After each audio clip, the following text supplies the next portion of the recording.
Hello, students. Let us continue with Act 4, Scene 1 of The Tempest.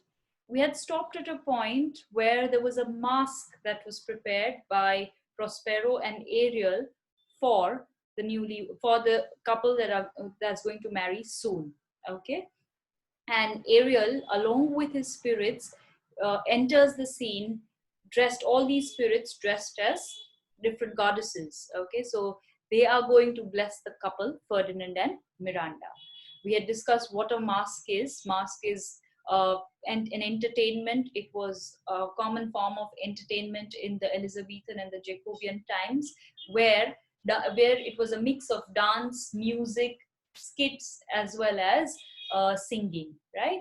So that was a mask, and this mask is specially to entertain the audience as well as to bless the couple, that is Ferdinand and Miranda.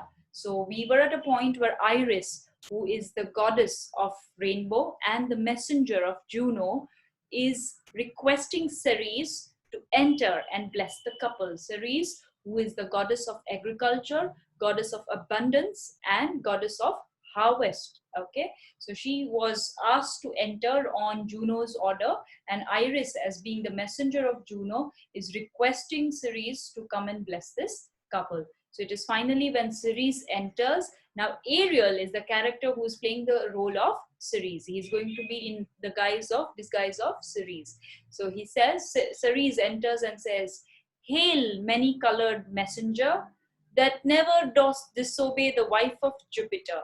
Hail is a form of greeting. Okay, so he's greeting the many-colored messenger. Many-colored messenger is referred to Iris. She's called as the many-colored messenger because we know that she's the goddess of rainbow. So many colors. Many-colored messenger. Messenger because she's the messenger of goddess Juno.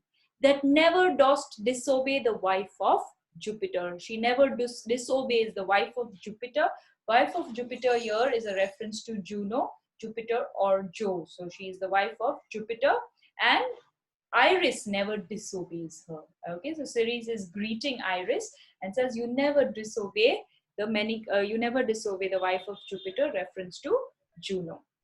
"Who with thy saffron wings upon my flowers diffused honey drops." Iris, who refers to Iris. Iris, with thy saffron wings, colors of the rainbow, wings are called as saffron. Who with your saffron wings upon my flowers?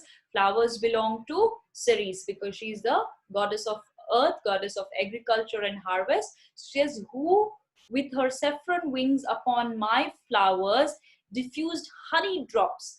Honey drops here refers to rains, raindrops, shower drops. Yes, honey drops, refreshing showers, refreshes my flowers with the showers. So Iris, because she is the goddess of rainbow, showers the raindrops on the flowers that belong to Ceres. Okay, and with each end of thy blue bow dost crown my bosky acres and my unshrubbed downs. So you with your blue bow, bow refers to rainbow. Okay, your rainbow which has the ends. So you know that rainbow starts from one end and stops at the other. So you with your blue bow dost crown, you cover, you are covering my entire earth. Okay, see the beautiful description, the imagery of nature is used here. It says, with each end, both the ends of the rainbow, with each end of your rainbow, you crown. Crown refers to cover.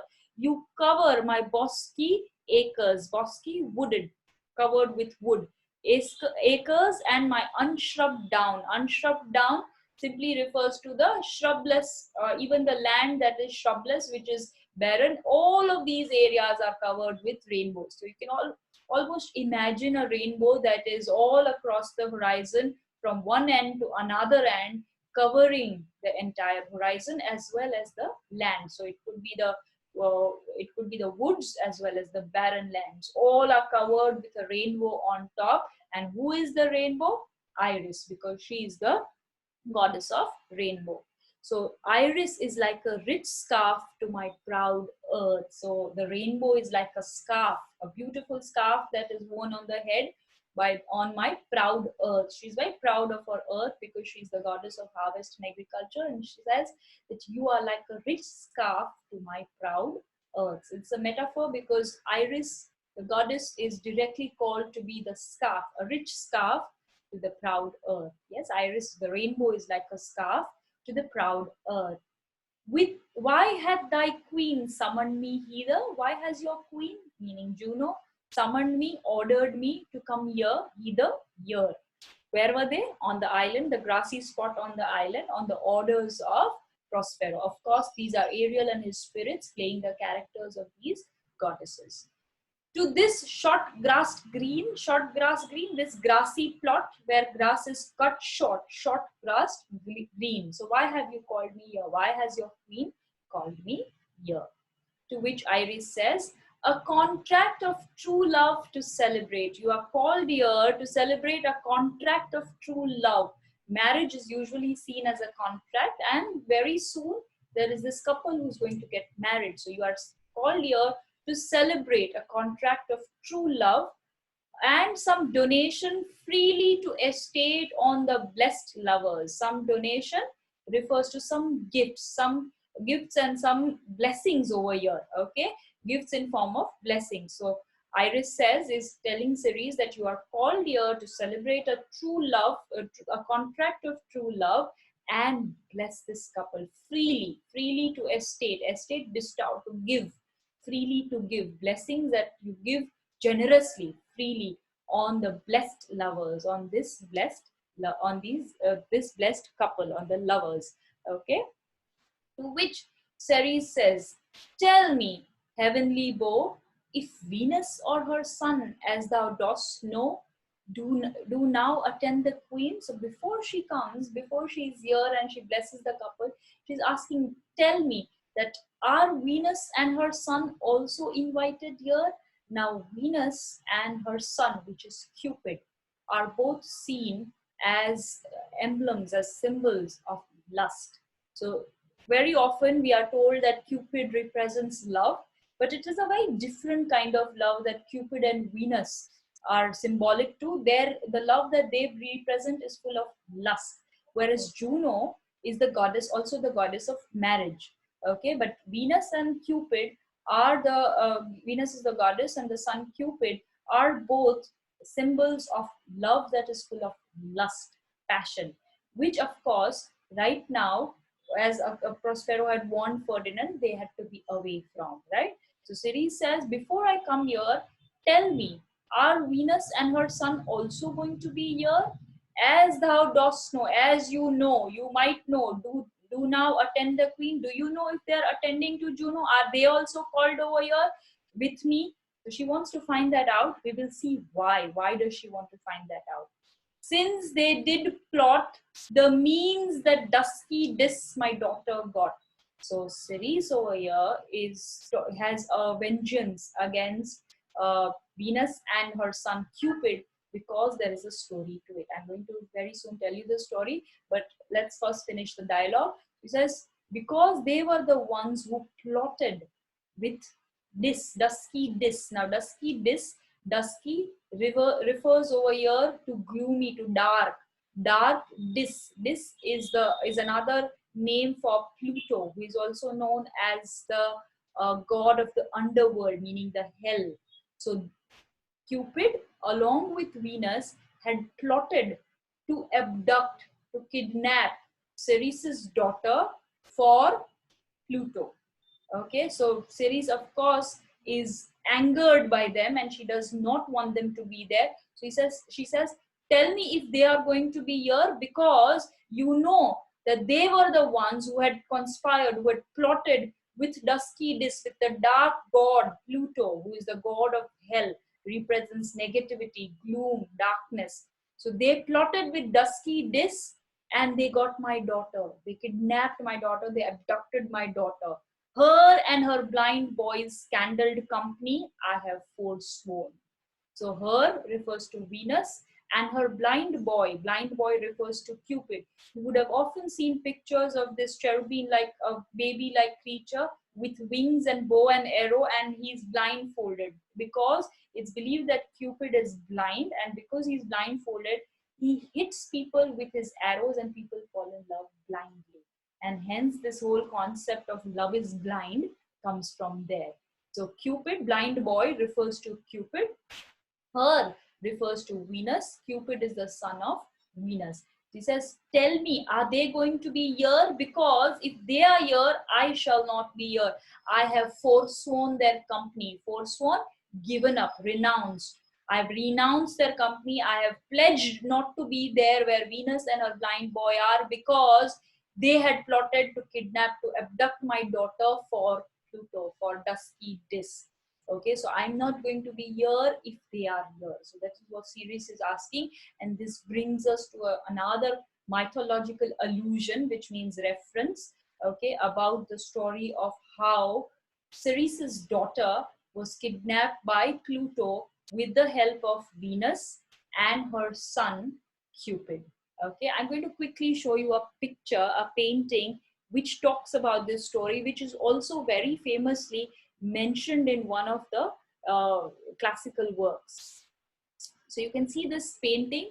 Yes, it's a painting from Dulwich Art Gallery, and you can see Artist Circle of Pietro. Okay, this painting shows the abduction of Ceres's daughter, Ceres's daughter, who is kidnapped by uh, the god of the underworld, that is Pluto, with the help of Cupid, who is Venus's son. Okay, so Ceres's daughter is called Proserpina. Okay, and Proserpina here you can see is kidnapped by the god of the underworld, which is Pluto, with the help of the Cupid over here, right? So you will see that this is done, with the help of Cupid and Venus, right? So that is what the story talks about. Okay, this painting you see is a representation of story of Proserpina's abduction by Pluto with the help of Cupid. This incident is mentioned in several works, including Ovid's Metamorphoses 5. So this was a classical work where this story of Proserpina's abduction is mentioned. A lot of times Proserpina is also known as Proserpine. Okay, so both are the same. Let's very quickly see this. Proserpina is the daughter of Ceres. Pluto is the god of the underworld, which means hell. Cupid is the son of Venus. Okay, and Venus and Cupid both represent lust, love that is in form of lust. Now, when this had happened, Ceres had cursed the entire earth. She was extremely angered by what had happened. Her daughter was forcefully taken away from her by the god of the underworld. You can see that she's forcefully being taken here with the help of Cupid and Venus. And with that, Ceres had cursed the earth, had spelled, her curse was that 6 months the earth would be barren, cold, and dark. And that's why you see that 6 months of the year are winters. We're talking about the Western countries where 6 months of the year are, it's the time of winter. The other 6 months are blossoming and blooming with summer. So it is believed that it is because of Ceres's curse, and that is the reason why 6 months the winter lasts, because she was angered by Cupid, she was anchored by Cupid, Pluto, and Venus's actions. So she cursed, and that's the reason she is asking Iris, tell me whether Cupid and Venus are going to be there, because they were the ones who had plotted and taken my daughter away from me, and I have forsworn their company. So basically, the reason why all this is told to us in the play is because it is in form of a mask. Now, masks sometimes do tell us stories, mythological stories, in order to entertain the audience, because the English audience really were fond of mythological stories of the gods and goddesses, and hence this little excerpt from mythology is shown here in form of the mask. Okay, so remember this story, and this is the reason why there is winter for 6 months and summer for 6 months, because it's believed, it's according to Ceres's curse, when her daughter Proserpina was abducted by Pluto, the god of the underworld, with the help of Venus and Cupid. who are the god and goddesses of lust. Okay, so she wants to know, Ceres wants to know if they are going to be present, if Juno has also called them, because if they are, she wouldn't want to be there. Okay, so we will stop here at this dialogue so that you understand the story better. We will continue in the next session and we'll continue with the mask. Thank you, students.